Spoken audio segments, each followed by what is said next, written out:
So Iran just shot the US dollar, and baby, they didn't miss. Iran fired the most dangerous shot this week of this entire war, and it was not a missile. So let's talk about exactly what the petrodollar is. In 1971, Richard Nixon took America off of the gold standard. The dollar wasn't backed by anything anymore, so the rest of the world said, why should we use it? Then in 1974, America cut a secret deal with Saudi Arabia, which they kept classified until 2016. The deal was is that Saudi Arabia would price their oil exclusively in US dollars, and in exchange, the United States of America would provide total military security.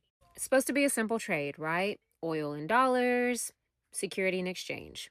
OPEC followed, and just like that, every country in the world that needed oil, which is every country, had to buy US dollars first. So because oil, the world's most traded commodity, has to be bought in US dollars, every country that imports energy must first acquire US dollars. And every central bank holds dollar reserves for this specific reason. And that has been true for 52 years. That's why America can print money, run up debt, fund its own military operations and projects, and still claim to be the most powerful country in the world. Not because America is the biggest, and not because of anything other than the fact that America owns the checkout counter that every other country has to pass through.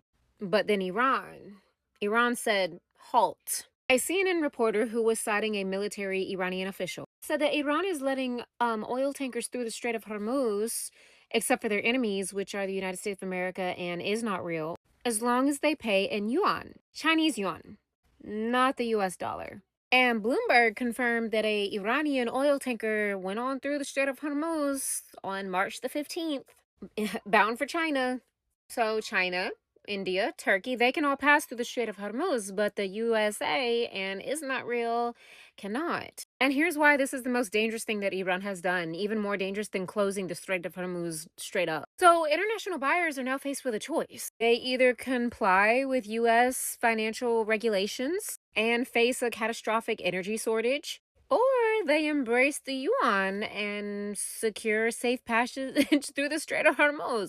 Dollar, yuan, dollar, yuan. So it's up to them, USA or China. Like, they got to make a choice. So basically, every country on earth that has to pass through the Strait of Hormuz is going to have to make a choice. And every choice that decides we're going to take the safe passage and get discount and pay you your yuan is taking a shot at the United States and taking a shot at the petrodollar. So if the yuan takes over oil trade, America's ability to borrow cheaply is going to weaken. The petrodollar system meant that oil producing countries had to take their US dollar and they would buy government bonds, US government bonds with them. This gave the United States cheap loans to pay for hospitals, military, and for schools. So if fewer dollars are coming back to America through oil, because oil trade is now being processed through yuan and not the American dollar, that means that the United States government has to pay higher interest rates, and there's not enough money left for everything else. That means less money for hospitals, less money for schools, less money for the military. And for us Americans, it means higher interest rates for your mortgage, higher prices on everything else. That's literally not a theory. Like, that is the math. That's what's going to happen. So this 50-year deal that we had with Saudi Arabia, it expired in 2024, and Saudi Arabia decided not to renew it.